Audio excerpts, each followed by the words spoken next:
let's do some Indian makeup.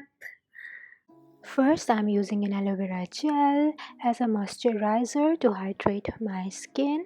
This step ensures that your makeup stays longer.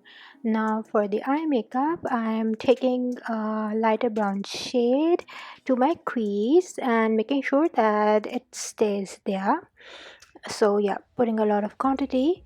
Then I have taken a darker brown shade on my eyes, on the place where you actually put a eyeliner.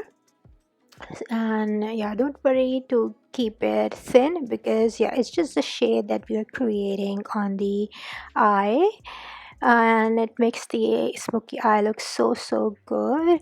So yeah, drag it towards the end of the eye, starting from the beginning, and then you have to actually blend these two shades together, the lighter brown and the darker brown shade.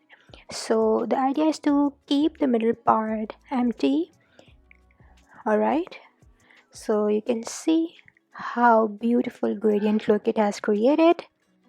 And now we will be taking a darker eye shade and an angled brush to create a wing eyeliner. And I'm going to make siren eyes, so I will be taking the eye shade towards the inner corner of the eyes. It looks really beautiful, and it's really easy to create than you can ever think of. All right, and doing the same on the other eye.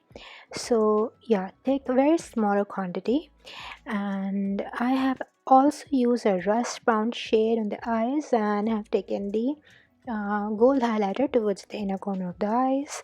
Unfortunately, I have missed that clip. So for the foundation, I have taken my usual Ingrid Luminous Silk Foundation, which is actually a dupe of Giorgio Armani.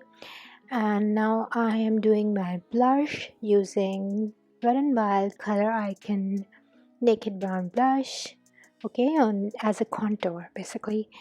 And now I'm taking a terracotta blush from Milani. So yeah, it's a gradient sort of a blush. Now I'm taking the highlighter towards the usual point of my face. So it's a very beautiful rust brown sort of a makeup. So yeah, take the highlighter towards the lip as well. So you can see that my skin is literally glowing. So it complements brown skin tone really well, this sort of makeup. And I'm taking a peachy blush towards the apple of my cheeks, and it gives a fuller look.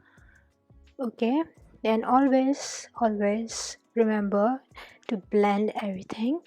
So in Indian makeup, I've seen that they have used blush towards their chin, which I normally don't, but yeah, to complete the look, we have to do it. For the mascara, I am using my usual Maybelline's Colossal Mascara. It's a really good mascara, and it lengthens the eyelashes. For the lip, I have switched to the maroon lipstick from Manicure.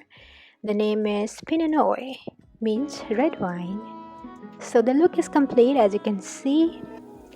Very beautiful, and I hope that you will create it.